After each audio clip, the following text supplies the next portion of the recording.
नमस्कार, मैं डॉक्टर योगेंद्र कुमार, सहायक आचार्य अर्थशास्त्र विभाग, रांची कन्या महाविद्यालय अजमेर।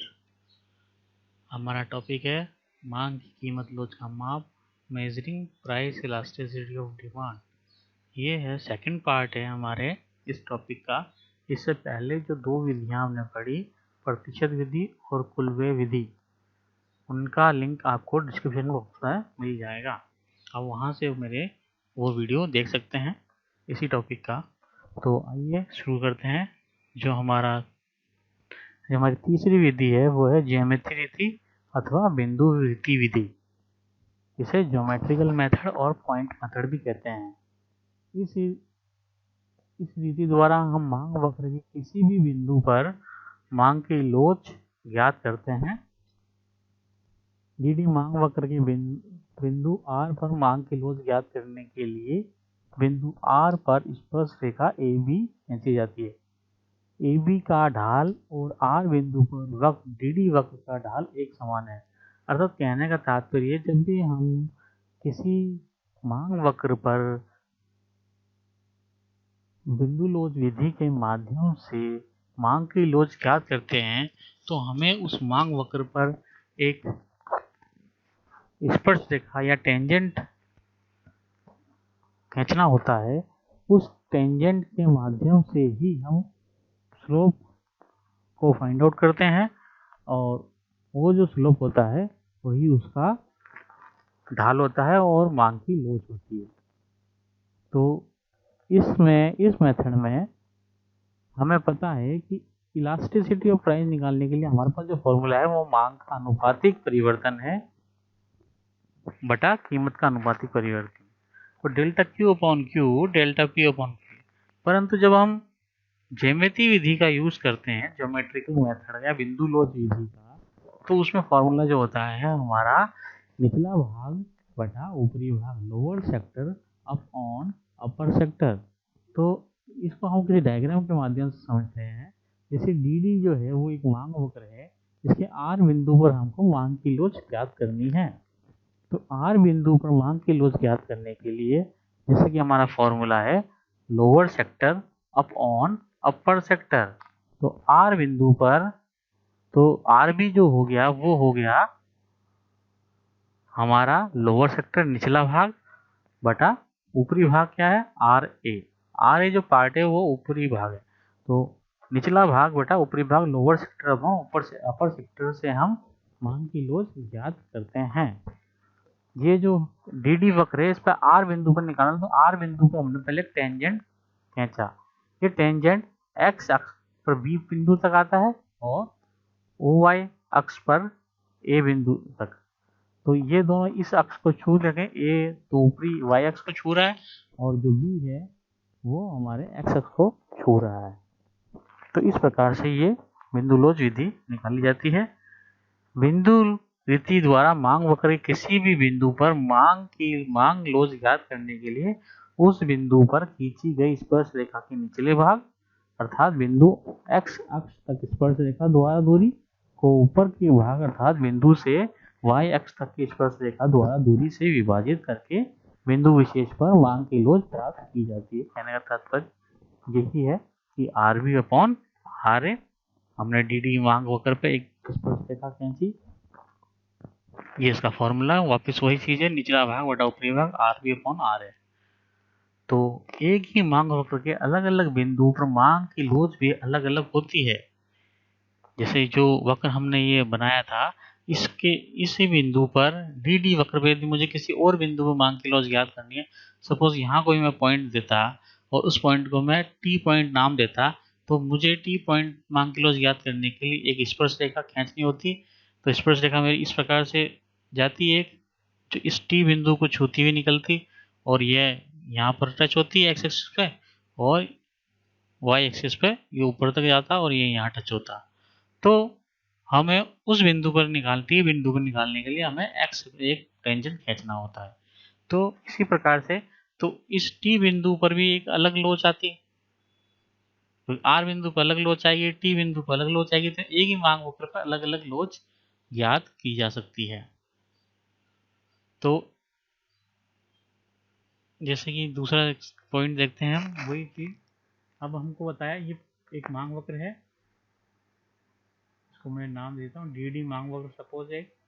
तो इस मांग वक्र पे पी और क्यू बिंदु है, तो इस मान लीजिए इस वक्र पे मुझे क्यू बिंदु पर मांग की लोच ज्ञात करनी होती, तो मैंने इस क्यू बिंदु पे मैंने एक टेंजेंट डाला, टेंजेंट जो ए बी रेखा को बताता है, ए डैश और बी डैश। तो इसमें निचला भाग हो गया क्यू बी अपॉन आर ए, तो क्यू बी अपॉन आर है ये। और इसी प्रकार से इसके पी, इसी मांग वक्र के पी बिंदु पर मुझे मांग की लोच ज्ञात करनी होती, तो मैंने एक टेंजेंट ये डाला जो पी बिंदु को स्पर्श करते हुए निकल रहा है। ए बी जो टेंजेंट है वो निचला भाग P B upon P A. तो इस प्रकार से हमको अलग अलग बिंदु पर अलग अलग मांग की लोच ज्ञात करते हैं। पी बिंदु पर लोच P B upon sorry Q बिंदु पर लोच Q B dash upon Q A dash. तो क्यू बी डैश निचला भाग upon Q dash A dash, ये वाला Q B upon Q A, और इसी प्रकार से P B upon P A. तो दोनों की जो लोच आएगी वो अलग अलग आएगी। मांग रेखा के सरल रेखा होने पर मांग की लोच की विभिन्न श्रेणियां। अब इसका अलग अलग कैसे निकाल सकते हैं हम इलास्टिसिटी ऑफ डिमांड। सपोज ए भी एक सरल रेखा है कोई, ये ए भी एक सरल रेखा हो गई मांग वक्र की। अब इसके मान लीजिए फर्स्ट पॉइंट हमने बिंदु आर, ये जो मिड पॉइंट है बिंदु आर, इसमें मांग की लोच इकाई के बराबर है। इकाई के बराबर से तात्पर्य ये हो गया कि मांग की लोच इकाई के बराबर है, क्योंकि बिंदु आर पर नीचे का भाग और आर बी का ऊपर का भाग बराबर है, यानी कि ये R B is equal to R है। तो R B upon R A करेंगे तो ये क्या आएगा, 1 ही आएगा। तो R B upon R A, क्योंकि दोनों भाग बराबर है। मान लीजिए ये 5 सेंटीमीटर हो और ये 5 सेंटीमीटर, तो 5.5 1 आएगा, तो elasticity is equal to 1। Second जो है हमारा बिंदु ए पर, बिंदु ए जो है हमारा ये वाला पॉइंट बिंदु ए, इस बिंदु ए पर जो इलास्टिसिटी वो इन्फिनिटी है। इन्फिनिटी से तात्पर्य ये हो गया, निचला भाग तो हमारा आ गया ए बी, जब निचला भाग हमारा ए बी है तो ऊपरी भाग हमारा कुछ नहीं, शून्य है, तो उसमें हम शून्य में भाग देंगे किसी डिजिट में, तो वो पूर्णतः लोचदार होगी, इन्फिनिटी होगी। बिंदु ए पर मांग की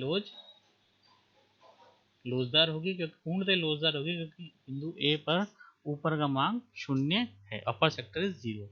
ठीक इसी प्रकार बिंदु बी पर मांग की लोच पूर्णतः बेलोच होगी। बिंदु बी पर निचला भाग 0 और ऊपरी भाग ए बी, तो इस प्रकार से ये पूर्णतः बेलोच होगी, क्योंकि निचला भाग तो 0 है, तो 0 में किसी संख्या को डिवाइड करोगे तो 0 आएगा, तो लोअर सेक्टर इज 0, बेलोच होगी, नीचे का भाग बिंदु शून्य है। चौथा जो पॉइंट है वो आर बी के मध्य प्रत्येक बिंदु पर मांग की लोच इकाई से कम होगी। अब ये आर बी के मध्य, यदि यहाँ कोई पॉइंट मैंने दिया होता, मान लीजिए सपोज यहाँ मेरे टी पॉइंट होता, तो इस टी पॉइंट में क्या होता है, टी बी अपॉन निचला भाग हो जाता है टी, यहाँ टी पॉइंट होता था, टी बी मेरा निचला भाग होता है और ऊपरी भाग होता है टी ए। तो इस प्रकार से T B upon T A, तो छोटी संख्या में बड़ी संख्या का भाग दोगे तो लेस देन ही आएगी 1, तो इलास्टिसिटी इज लेस देन 1। यदि इस पॉइंट पर टी बिंदु पर आता, यहाँ मैंने टी बिंदु दिया होता, तो इस टी बिंदु पर मांग की लोच इकाई से कम होती। और इसी प्रकार से मान लीजिए यहाँ मैंने कोई एन पॉइंट दिया होता, तो एन पॉइंट से क्या होता, एन बी तो निचला भाग हो जाता और एन बी एन ए ऊपर का भाग होता, तो निचला भाग तो हो गया बड़ा और ऊपरी भाग हो गया छोटा, तो बड़ी संख्या में छोटी संख्या का भाग दोगे तो वो ग्रेटर देन 1 आता है, तो इलास्टिसिटी इज ग्रेटर देन 1। तो इस प्रकार से ऐसी एक रेखा पर अलग अलग बिंदु लोच होती है, जैसे कि आपको पता है 5 श्रेणियां होती है, 5 में एक पूर्णतः लोचदार हो गई जो ए पॉइंट को बताती है, यहाँ एन पॉइंट होता, सपोज कोई सही पॉइंट हो सकता है, तो हमारी वहाँ यदि इस आर से ए के मध्य जो भी आएगा वो ग्रेटर देन 1 होगा। आर पॉइंट पर बराबर बराबर हो जाता है भाग, निचला भाग और ऊपरी भाग, इसलिए इक्वल टू 1 होगी। आर बी के मध्य यदि कोई मांग की लोच होती है तो वो लेस देन 1 होती है, और बी पॉइंट पर मांग की लोच पूर्णतः बेलोचदार होती है जो कि शून्य होती है।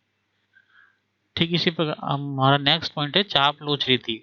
चाप लोच रीति में क्या होता है कि जब कीमत परिवर्तन के कारण मांग की दशाओं में बहुत बड़ा परिवर्तन होता है, तब मांग की लोच का सही माप ज्ञात करने के लिए हमें चाप लोच रीति का प्रयोग करना पड़ता है। जब बहुत अधिक परिवर्तन हो जाता है तो मांग की दशाओं में बहुत बड़ा परिवर्तन होता है कि कीमत में बहुत अधिक परिवर्तन होगा, तो सामान्य सी बात है मांग में भी बहुत अधिक परिवर्तन होगा। तो इस प्रकार से मांग की लोच चाप रीति का ज्ञात किया जाता है। मांग की दशाओं में बड़े परिवर्तनों के कारण मांग की लोच का सही मूल्यांकन करने के लिए आरंभिक एवं परिवर्तित मात्राओं का औसत का प्रयोग किया जाता है। तो यहाँ महत्वपूर्ण बात जो है वो यह है कि हम यहाँ औसत का प्रयोग करते हैं। औसत जो हमारा सूत्र है वो औसत का प्रयोग करता है। दूसरे शब्दों में चाप लोच रीति प्रणाली द्वारा नई एवं प्राचीन कीमत तथा मांग के औसत के आधार पर मांग की लोच निकाली जाती है। इसमें क्या होता है कि ए पॉइंट पर यदि हमने कोई मांग की लोच निकाली है और बी पॉइंट में मांग की लोच निकालनी है तो वो दोनों भिन्न भिन्न आएगी। ए से बी बिंदु पर जाएंगे तो भिन्न आएगी, बी से ए बिंदु पर आएंगे तो भिन्न आएगी। तो इस समाधान निकालने के लिए क्या हुआ, हम इनका औसत ले लेते हैं और औसत के माध्यम से हम किसी भी बिंदु पर मांग की लोच निकालेंगे तो वो एक मांग वक्र पर एक जैसी आएगी। तो इस समाधान ढूंढने के लिए इसमें इस फॉर्मूले को बनाया गया, फ्लक्स के द्वारा ही बनाया गया है। मांग की मात्रा में परिवर्तन, मांग की आरंभिक मात्रा प्लस मांग की नवीन मात्रा ऑब्लिक 2, फिर नीचे आ गया कीमत में परिवर्तन, आरंभिक कीमत प्लस नवीन कीमत ऑब्लिक 2।